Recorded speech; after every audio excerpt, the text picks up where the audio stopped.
Seja bem-vindo à Primeira Igreja Batista do Pará. Seu vídeo já vai começar. Mas antes, não esqueça de se inscrever, dar o like e ativar as notificações.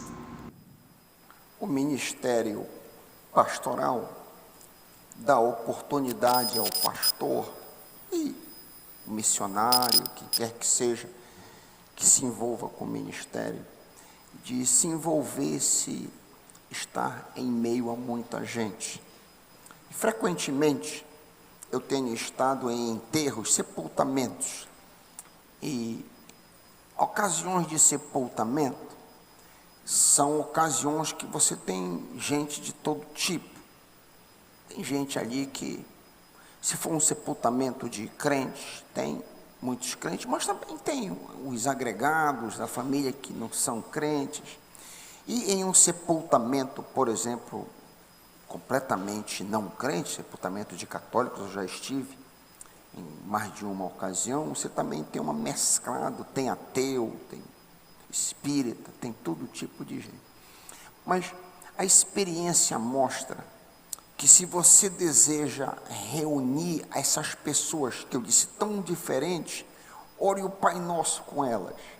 Isso é uma boa dica para quem está começando o ministério pastoral, porque às vezes a gente se sente um tanto perdido, principalmente se é um enterro que você foi convidado para dar uma palavra, que acontece muito, pastor com pastor, deu uma palavra que a minha prima morreu, e você vai lá, não sabe quem é a prima, não sabe nada, não sabe se é salvo, você chega lá perdido, tipo cachorro que cai de mudança. Mas ali, então, como é que você faz? Você não quer dar uma esperança falsa para a pessoa, por exemplo.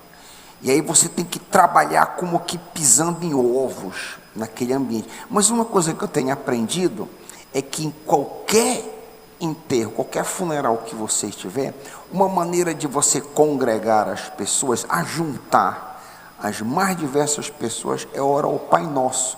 Porque todo mundo sabe o Pai Nosso. O povo brasileiro, por sinal, sabe muito bem a Ave Maria também. A maioria sabe decor a Ave Maria. Mas o Pai Nosso também, quase que a totalidade das pessoas sabe.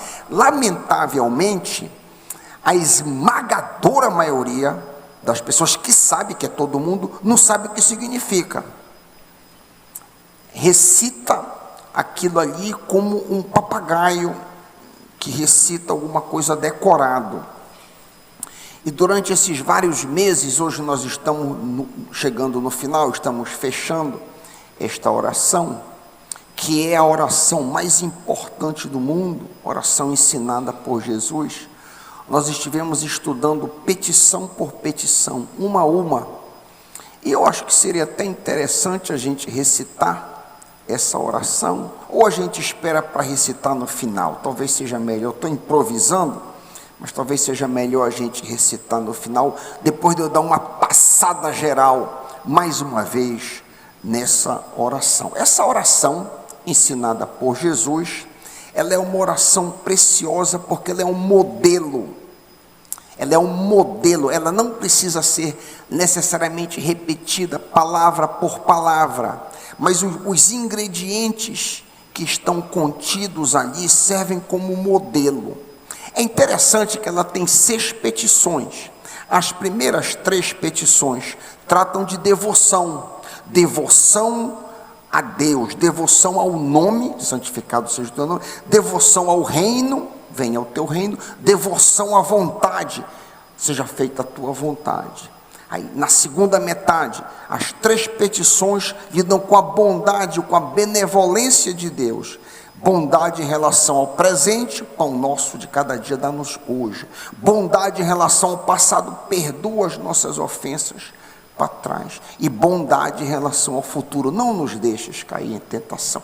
Preciosa essa estrutura, como Jesus monta, e ela é tão harmoniosa, tratando de Deus nas primeiras petições, a divindade, a nossa devoção a Deus, e em segundo lugar, as nossas necessidades, a bondade de Deus com relação a nós.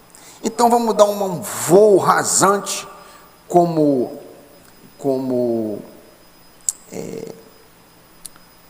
como recapitulação daquilo que vemos, o texto, vocês conhecem muito bem, está em Mateus 6, a oração está contida entre os versículos 9 e 13. O prefácio, Jesus abre a oração dizendo Pai Nosso. Pai Nosso, isso era um conceito novo para o judeu. Nenhuma religião do mundo chama Deus de Pai. E mesmo o judaísmo via Deus como Pai da nação e não do indivíduo. Jesus chama Deus de Pai, de papai, de Abba, e nos aproxima.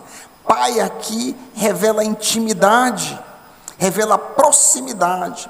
Pai, mas depois ele diz em seguida, nosso. Isso nos faz lembrar que nós somos parte de uma família, que não existe crente desigrejado. Pai nosso, nós somos parte necessariamente de uma comunidade. Por isso nós temos insistido aqui para que você seja membro desta ou de alguma outra igreja. Pai é nosso, não é só meu. Ele é supremamente meu Pai e de meus irmãos e irmãs. Por isso eu preciso incluí-los nas minhas preces. A fé cristã é irredutivelmente comunitária. Não existe crente sozinho. Por isso o comando, não deixemos de congregar-nos como é costume de algum. Imagina, naquela época, já havia alguns que não queriam se congregar. Façamos admoestações e tanto mais quando vedes que o dia se aproxima. Depois de Jesus, então, explorar essa situação, mostrar-nos a situação que Deus é agora o nosso Pai, ele fala sobre distância, ele diz que estás no céu. O que significa que estás no céu? Significa que o nosso Pai é poderoso. Que estás no céu significa poder, capacidade para fazer qualquer coisa. Enquanto que o Pai Nosso fala da intimidade, o que estás no céu fala de distância, de majestade, de grande poder e autoridade. Segue-se a primeira petição: santificado seja o teu nome. Primeira petição. Tu estás no céu, tu és forte e poderoso, que eu te venere, que eu te adore, santificado seja o teu nome. Tu estás cercado de milhões de anos, seja o teu nome respeitado. Nome aí representa a pessoa. Vocês lembram daquele texto, por exemplo, que Jesus diz assim: todos quantos o receberam, os que creem no seu nome, que creem em Jesus. Então, santificado seja o teu nome, seja santo tu. Nome representa Deus. Seja Deus santificado. Eu devo respeitar o Senhor, eu devo honrá-lo, eu devo adorá-lo. E aqui a gente meditou bastante na tragédia do fato de que muita gente, inclusive crente, usa o nome de Deus como vírgula. Ainda outro dia eu estava num culto aqui e uma pessoa que estava tocando o instrumento, diante de um problema do microfone, uma situação, a pessoa gritou quase do meu lado: pelo amor de Deus. Isso é muito comum, isso é uma blasfêmia. Eu não sei como Deus vai julgar, mas a Bíblia diz que Deus não tomará por inocente aquele que usa o nome de Deus em vão. Meu pai dizia que a pessoa que usa como esse tipo de exclamação, que não é nenhum mal, é um hábito, é um mau hábito, muito comum. Eu já vi pastor inclusive usar isso. Pelo amor de Deus, ai, que não faz isso. Não entendeu a dimensão do amor de Deus. Não compreende o tamanho do amor de Deus para chamar o amor de Deus em alguma coisa frívola e ridícula. Santificado seja o teu nome, adorado, respeitado seja o teu nome, adorado seja a tua pessoa. Eu devo lidar com Deus e com o seu nome com muita reverência, com muito respeito. Eu faço sentido, meus irmãos?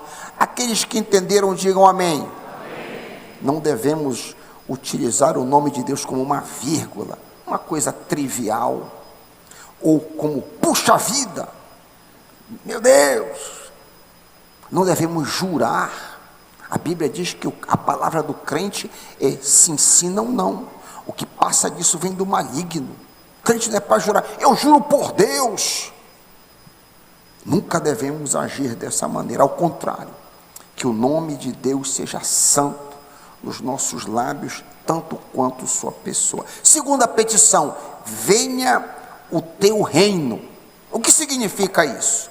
Venha o teu reino, venha os teus valores sobre mim. Naquela época que Jesus ensinou, as nações eram divididas em reino. Hoje não existe mais tantos reinos, existem governos. Então, venha o teu governo, governa sobre mim, manda na minha vida, é o que ele está dizendo. Comanda, me manda, sê tu o meu rei, sê tu o meu governador. É isso que ele está dizendo aqui. Quantos que dizem essa petição, venha o teu reino, tem consciência disso? Eu imagino que muitos, muito poucos, né? Muito poucos que dizem venha o teu reino. E aí há uma outra implicação também. Quando eu digo venha o teu reino, os valores de Deus devem crescer mais e mais, os valores do reino, não apenas o governo de Deus, mas aquilo que é valorizado. E eu estava pensando, quantos dos meus valores mudaram? Inclusive coisa secundária que não são pecado. Por exemplo, isso aqui é um exemplo trivial. Eu gostava muito de Fórmula 1, e não há nada de errado com Fórmula 1, tá? Quero me apressar para dizer isso. Eu gostava muito de Fórmula 1. Quando eu me converti, inclusive, eu fiquei muito agarrado, e quando tinha as corridas as corridas da Europa, que acontecem domingo no horário de culto, porque as corridas variam muito, quando é no Japão é de madrugada, quando é na Austrália, mas as corridas europeias, tudo é 9 e 10, então eu não vinha para o culto, porque eu queria assistir a Fórmula 1, tal era o meu vício em Fórmula 1, e o Senhor então falou no meu coração, que tal um jejum disso aí? Que tal um jejum desse valor aí teu? E eu fiz um jejum aí de uns 3 anos, e quebrou a força sobre mim, quebrou, fui liberto. Não estou dizendo aqui que assistir Fórmula 1 é pecado, não me entendam mal, pode assistir à vontade, desde que não prejudique a tua comunhão. A minha estava prejudicando esse valor, e perdeu o valor. Eu estou querendo dizer que perdeu o valor. Por exemplo, eu era um flamenguista doente, comprei o título do Flamengo, tal, perdeu o valor. Hoje não é errado assistir jogo, beleza, pode ficar à vontade, mas não representa mais. Essas coisas, eu vejo na minha vida, com a graça e misericórdia de Deus, que ao longo dos anos, enquanto eu vou avançando, muitas das coisas que eram importantes para mim não são mais, ou perderam muito da importância, perdeu muito valor, e as coisas de Deus mais e mais ganham valor para mim. Assim deve ser a vida de todo crente. Isso não é só para pastor, não. Todo crente, a vida do crente, ela deve se assemelhar à subida de um foguete. Vocês já viram quando o foguete vai subindo? O foguete vai subindo na direção à Lua, por exemplo, ou a Marte. Ou quando você está voando em um avião, que as coisas do mundo vão diminuindo. Se você estiver naquele foguete, as coisas ali são cada vez menores, as cidades são menores. De lá de cima, quando você olha para baixo, uma Ferrari e um Fusca é só um ponto.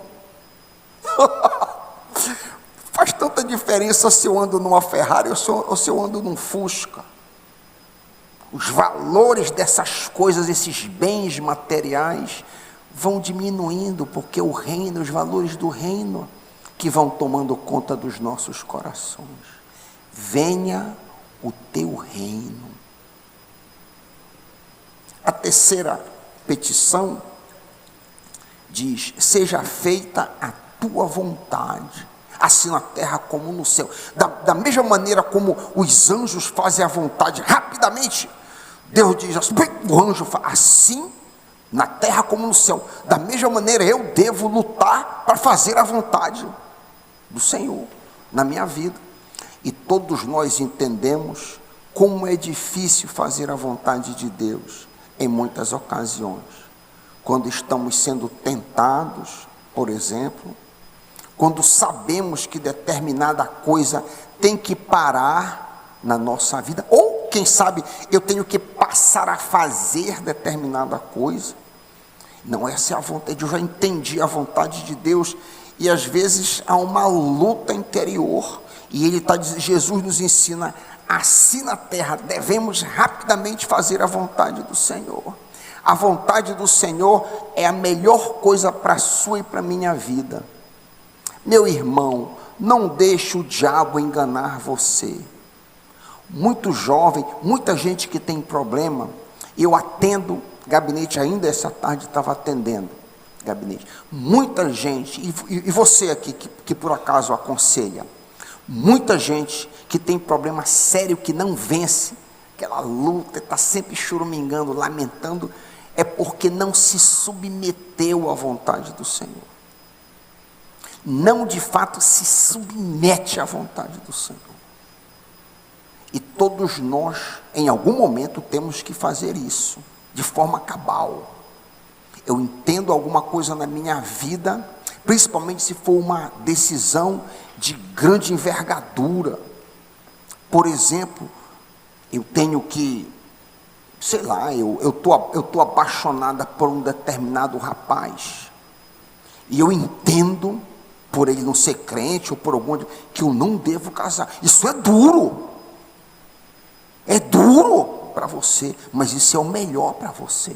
Isso é um exemplo tolo só. Eu entendo que eu devo tomar determinada decisão, eu poderia citar vários exemplos seríssimos que aconteceram na minha vida, de encruzilhada, né? A volta para o Brasil, para morar no Brasil, foi uma decisão que eu tive que tomar diante do convite apetecido para eu ser professor onde eu queria. Não foi fácil, não. O convite que eu queria ouvi da boca do reitor, onde era. E eu disse, não, meu pai pegou Parkinson, a coisa está declinando em casa e eu vou voltar para o Brasil. Isso foi difícil, porque eu disse não ao meu sonho, para fazer aquilo que eu entendia que era a vontade de Deus para mim. E todo crente, de alguma maneira, vai passar por isso. E ele tem que dizer, seja feita a tua vontade. Você passou já por isso? Eu imagino que vários aqui já tiveram momentos assim, momentos difíceis. E, por vezes, seja feita a tua vontade, é no dia a dia. É no dia a dia. Aquela situação que te atrai, aquele desejo que tu tens de fofocar, por exemplo. Não, mas essa não é a vontade do Senhor, que eu compartilhe esse assunto. Não é. Então pode ser coisa grande ou coisa pequena. O importante é que, terceira petição, seja feita a tua vontade. Amém, meus irmãos? Quarta petição, o pão nosso de cada dia nos dar hoje. Deus nos fez dependentes da criação. Deus nos criou assim, nós dependemos, nós sentimos fome, sede. Então nós estamos de alguma maneira irremediavelmente ligados à criação. Nós precisamos comer. E esse elemento, dá-nos o pão nosso, aponta para a nossa necessidade de dependência de Deus. Eu oro muito, Senhor, me dá a direção hoje. Dá no pão nosso cada dia, dá-nos hoje. Me dá a direção, me dá a unção hoje. Me dá a força hoje. Graças a Deus, o Senhor tem nos dado recursos que eu não preciso ter grandes preocupações de ter o pão sobre a mesa ou não. Mas lembrem que durante o mundo antigo, isso era uma coisa rara. As pessoas viviam da mão para o bolso. Desculpa, as pessoas viviam da mão para a boca. Trabalhavam o dia para comer à noite. Muitos de nós não passam por isso. Mesmo assim, devemos agradecer pelo pão sempre. Mas a nossa necessidade diária geralmente é outra. Senhor, me dá a graça hoje de eu atravessar esse dia sem pecar. Olha que pedido maravilhoso. Quando você acordar de manhã, hoje, o nosso calendário hoje, Senhor, me dá a graça hoje de eu passar o dia inteiro e chegar no final sem ter pecado, sem ter tido um pensamento errado, sem ter tido uma motivação do coração escusa, sem ter pretendido ser alguém que eu não sou. Me ajuda a não pecar hoje. O nosso de cadeia dá-nos hoje. Quinta petição, se eu arriscasse, eu diria talvez a petição menos crida pela esmagadora maioria dos crentes. Está aqui, a gente lê, mas eu acho que a maioria dos crentes não acredita que é verdade. A petição diz assim: perdoa as nossas dívidas agora, da maneira como eu perdoo os outros. Meu querido, se os crentes colocassem em prática e crescem que isso aqui é verdade, nós viveríamos no céu, porque a quantidade de pessoa que eu vejo, que eu entrevisto, que eu converso, que não perdoou fulano, não perdoou cicrano, guarda rancor. É impossível ser crente e guardar rancor, porque eu quero que Deus me perdoe da maneira como eu perdoo o outro. Como que eu perdoo o outro? Olha, eu perdoo, mas se fizer de novo, é assim que tu queres que Deus te perdoe. Eu perdoo, mas precisa reaver tal coisa, é assim que tu queres que Deus te perdoe. Essa petição aqui é uma petição preciosíssima. Eu imagino que no dia do juízo, quando nós formos julgados diante de Deus, é que nós estivermos lá diante do trono, eu sou crente, eu aceitei Jesus, eu fui batizado na primeira igreja batista do Pará, trabalhei muito, eu era voluntário na primeira igreja. Não, você não foi perdoado por mim. Como assim, Senhor, eu não fui perdoado? Eu não aceitei Jesus? Não, a palavra diz que você não foi perdoado porque você não perdoou. Você não perdoou o seu irmão.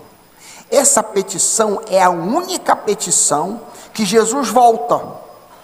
Você já viu o que eu estou dizendo é de uma relevância extraordinária para você, se você nunca tentou para isso, se você nunca viu a seriedade disso. Quando Jesus termina de ensinar essa oração em Mateus 6, se você está com o texto aberto, olha a gravidade disso.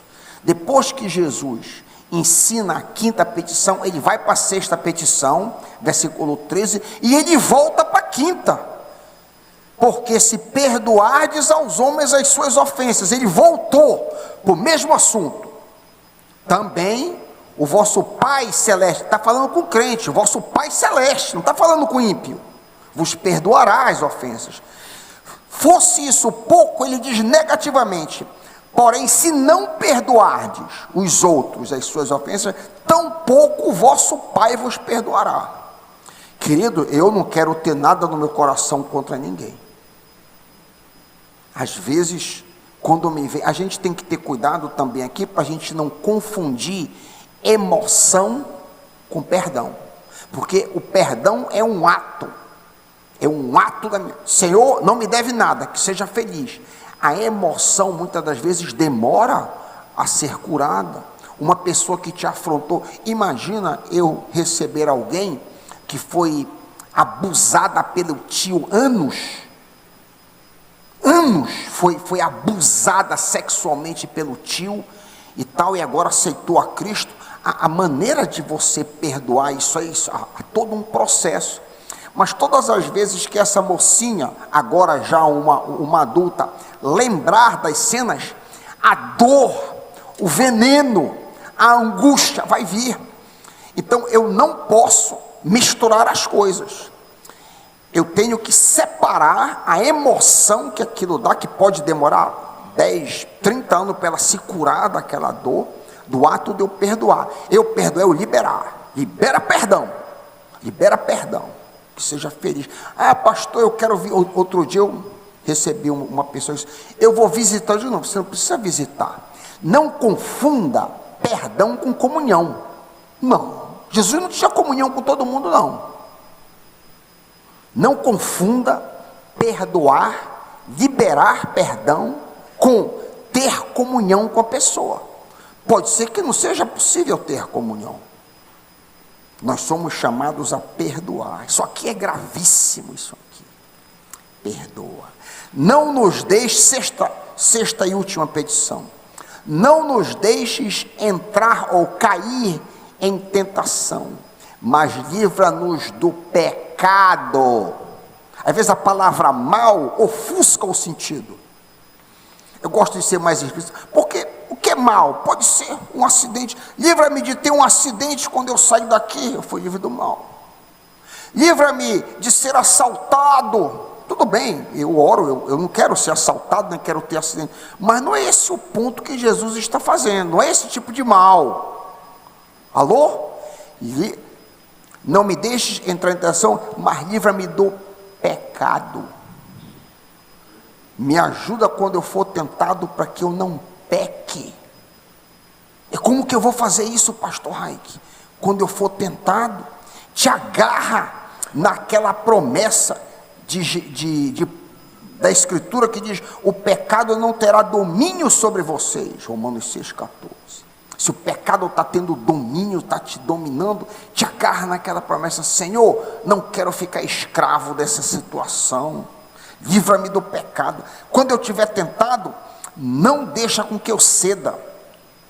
Uma maneira diferente de parafrasear essa sexta petição, não nos deixes entrar em tentação, mas livra-nos do mal, seria dizer o seguinte, não me permite ceder quando eu for tentado. Não deixa eu ceder, me mantém firme no momento da tentação. E a conclusão da oração, teu é o reino, o poder e a glória para sempre. Amém. Aqui o reino, como eu já disse, é a dominação de Deus, o governo de Deus sobre nós. O poder é a capacidade que Deus pode fazer em nós e através de nós. Teu é o reino, o poder para me dar vitória sobre o pecado, o poder que vai me energizar para eu vencer o medo, e a glória, seja o reino, o poder e a glória é a reputação, a honra do Senhor. É interessante que ele começa falando sobre isso na primeira petição, a majestade que estás nos céus, entronizado. E a glória termina, a glória do Senhor, a grandeza, a beleza do Senhor. Finalmente, meus irmãos, da mesma maneira como os 10 mandamentos encerram um padrão moral para todos, assim também a oração do Pai Nosso é um padrão, é uma planta, um script, um esqueleto para a gente orar sempre. De vez em quando eu faço isso aqui nas orações que abrem o culto, na oração invocatória. Eu uso muito esse esqueleto, não sei se vocês percebem. Hoje à noite fiz isso. Depois do prelúdio, eu orei e eu usei esse esqueleto, não palavra por palavra, mas mais ou menos seguindo essa estrutura. E essa estrutura, uma vez que nós entendemos, eu acho que a gente pode dizer juntos. Vamos dizer junto? Pai nosso que estás nos céus, santificado seja o teu nome. Venha a nós o vosso reino. Seja feita a tua vontade, assim na terra como no céu.